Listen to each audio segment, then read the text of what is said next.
এখানে ছিলাম, কোনো জায়গায় ছিলাম না, ওয়েট করছিলাম গাড়ি কাজ করা হবে বলে।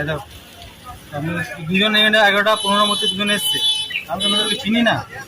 এসছেন, উনি বললেন গ্যারেজের লোক কোথায়, আমি উনি আসছেন, দাঁড়ান কোথায় আছে বলে, লোক কোথায়, লোককে ডাকুন, দোকান বন্ধ করতে বলো।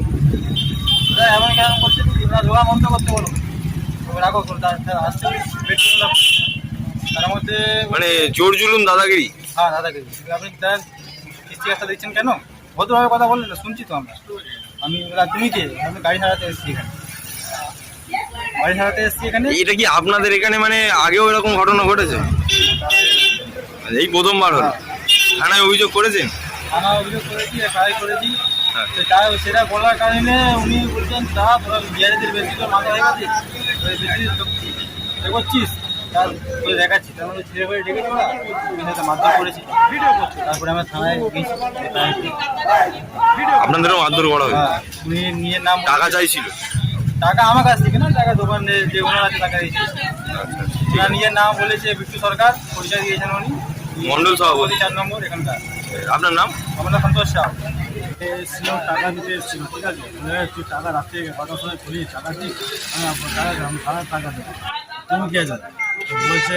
কে টাকা চাইছে? এটা এটা বিট্টু সরকার 4 নম্বরে বিট্টু সরকার হচ্ছে, চাইছিল। আমি বলে তোমার ঠিক আছে, আমি হালকা নিয়ে নিয়েছি। আমি বলে এমনি বলি যে মদ খেয়ে এমনি বলি, দাঁড়া তোর ঠিক আছে। মদ্যপ অবস্থায় ছিল? হ্যাঁ, আমি আজকে এসেছি, কালকে এসে বলছে দোকান ছেলে বিহারি চোরা বললো করে দোকান এরকম বলে। আচ্ছা আচ্ছা। আমি বললাম কেন দোকান বলো বলো।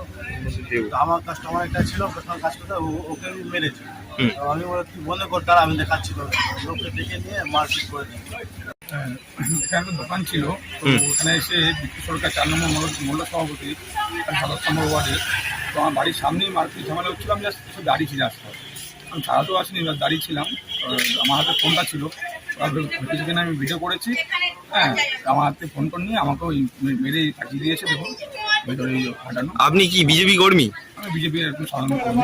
নিজেদের মধ্যে এই ধরনের মানে উনিও তো মন্ডল সভাপতি, মন্ডল সভাপতি, উনি তৃণমূলের গুন্ডা বানিয়ে নিয়ে বাইরে থেকে নিয়ে এসে এবং অত্যাচার চালাচ্ছিল গ্যাসটার উপরে। তো আমার পাশেই বাড়ি, তৃণমূলের গুন্ডা বাহিনী এসেছে? তৃণমূলের গুন্ডা বানিয়ে নিয়ে এসে বিট্টু সরকার সভাপতি, সে এসে মারধর করে, আমাকে ওখানে মারে, মেরে আমার মুখে ফাটিয়ে দেয়। আচ্ছা, এইবার উনি যে বলছেন এই গ্যারেজের মালিক বলছেন যে একটা টাকা তোলার বিষয়, এটা কি বলবেন? সেই সময়টা আমি ছিলাম না, আমি আমার ভিডিওটা দেখলাম, গালাগালি করছে, তার ভিডিওটা ওরা তুলেছিল। আচ্ছা, ফোনটা ভেঙে দেওয়া হয়েছে, সেখানে দেখা গেল যে ও টাকা চাইছে। আচ্ছা, আপনার থানায় অভিযোগ করেছেন? করেছি, এফআইআর করেছি। আচ্ছা আচ্ছা, আপনার নাম? আমার নাম বিশু ঘোষ। আপনার বিট্টু সরকার আমার হাজবেন্ড হয়। এবার হসপিটালে ভর্তি হচ্ছে। রাত্রিবেলা ফিরছিল আমার হাজবেন্ড আর আমার ভাসুর, মিটিং করে ফিরছিল। তো আমার কিছু ছেলে পথ আটকে ওদের মারধর করে প্রচন্ড পরিমাণে। এবার আমার ভাসুরের ব্রেন হ্যামরেজ হয়ে যায় আর আমার হাজবেন্ডের পা ভেঙে দেয়।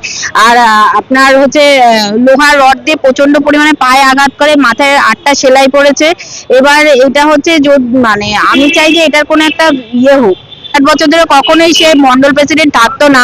পার্টি থেকে খোঁজ নিয়ে নেবেন, তাহলে সে যদি তোলাবাজি করতো তাহলে কখনোই তাকে পার্টি থেকে বরখাস্ত করে দেওয়া হতো। মিথ্যে একটা এলিগেশন তার উপর দেওয়া হচ্ছে যে ওটা তো পুরোটা চলেনি, ওটা আগের কোনো কিছু হয়েছে সেটার জন্য। কিন্তু একটা আপনার হচ্ছে গ্যারেজে, একটা বাইকে গ্যারেজে কত টাকা ইনকাম হতে পারে যে সে তোলা তুলতে যাচ্ছে, যে ছেলেদের দিয়ে এটা মার খাওয়ানো হয়েছে, ঠিক আছে। এবার এটা যে করেছে এবার তো মিথ্যে। যখন মানুষ উন্নতির দিকে যায় তখন তো তাকে নিচের দিকেই নামানো হয় না। ও মিটিং থেকে ফিরছিল, মদ্যপ অবস্থায় ছিল না। শ্বশুরা থানায় কমপ্লেন করা হয়েছে, ওখানে ওনারা নিয়ে গেছেন এখান থেকে, মানে হসপিটাল থেকে লিখিত কমপ্লেন নিয়ে যাওয়া হয়েছে। পার্টি থেকে তাহলে খোঁজ নিয়ে নেবেন। যদি বিট্টু সরকার এতটাই গুন্ডামগিরি করতো তাহলে সে 7-8 বছর কখনো মন্ডল প্রেসিডেন্ট তাকে রাখা হতো।